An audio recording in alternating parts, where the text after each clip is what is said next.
Assalamualaikum warahmatullahi wabarakatuh. Kita jumpa dalam mata pelajaran Bahasa Indonesia kelas 9. Kali ini kita akan belajar menyimpulkan tokoh dan penokohan dalam cerpen. Pada pertemuan yang lalu kita sudah membahas pengertian cerpen dan unsur-unsur pembangun cerpen. Nah, kali ini kita akan belajar khusus tentang tokoh dan penokohan dalam cerpen. Tepatnya adalah menyimpulkan tokoh-tokohan dalam cerpen yang kita baca atau kita dengar.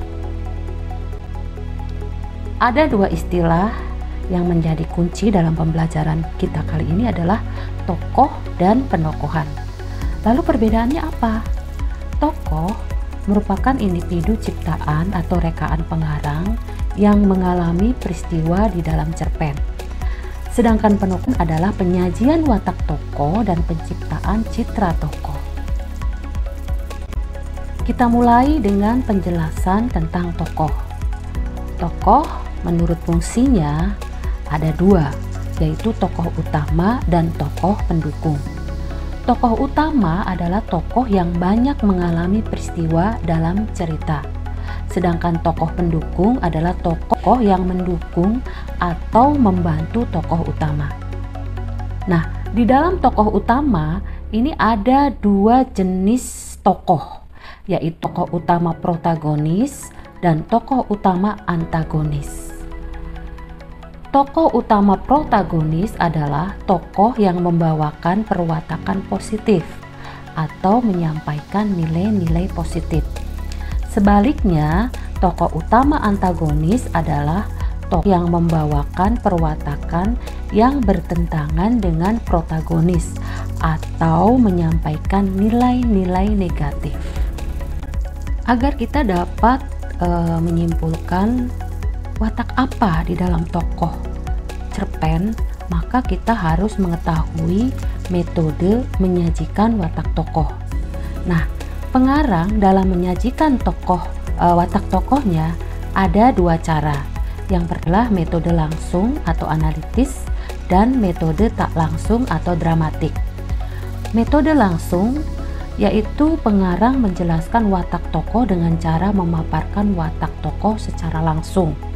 Sedangkan metode tak langsung yaitu pengarang menjelaskan watak tokoh dengan memaparkan watak tokoh secara tidak langsung, tetapi dengan cara-cara yaitu melalui ucapan-ucapan tokoh, melalui perbuatannya atau tingkah laku tokoh, melalui pikiran dan perasaan tokoh, melalui penggambaran fisik tokoh, dan melalui reaksi dari tokoh.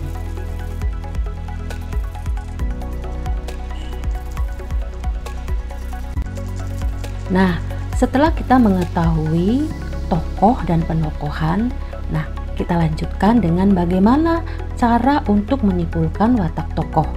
Nah, berikut ini adalah langkah-langkah menyimpulkan watak tokoh. Langkah yang pertama tentu saja kita harus membaca dan menyerpen dengan sungguh-sungguh atau membaca intensif atau mendengarkan dengan intensif. Berikutnya, kita cermati tindakan dan dialog tokoh, reaksi tokoh lain, pikiran dan perasaan tokoh atau gambaran fisik tokoh. Dan terakhir, berdasarkan tindakan, dialog, perasaan, fisik tersebut, kita simpulkan watak tokohnya. Setelah kita mengetahui atau memahami langkah-langkah tadi, selanjutnya kita berlatih untuk menyimpulkan watak tokoh. Nah, kita ambil contoh pada kutipan cerpen berikut. "Sudahlah, kita tunggu saja, pasti datang," kata Thomas sambil merupuk. "Ya, begitulah sang juara itu. Tapi dia harus belajar menepati janji dong," kata Regar. Nah, menurut kalian, tokoh-tokoh di dalam kutipan tadi siapa saja? Iya, betul, Thomas dan Regar. Nah, misalnya kita ambil contoh tokoh Thomas. Menurut kalian watak tokoh Thomas itu bagaimana? Ya, bisa jadi dia adalah penyabar. Bisa jadi dia juga seorang kutu buku atau suka membaca.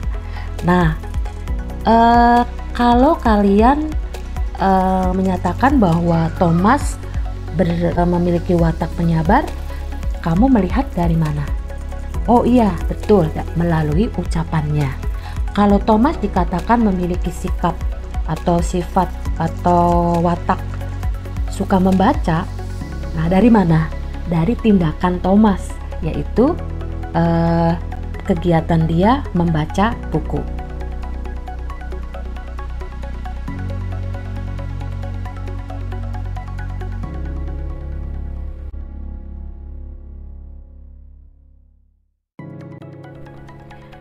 Demikianlah pembelajaran kita hari ini. Semoga bermanfaat bagi kita semua. Jangan lupa kita bertemu pada pertemuan yang akan datang. Terima kasih. Assalamualaikum warahmatullahi wabarakatuh.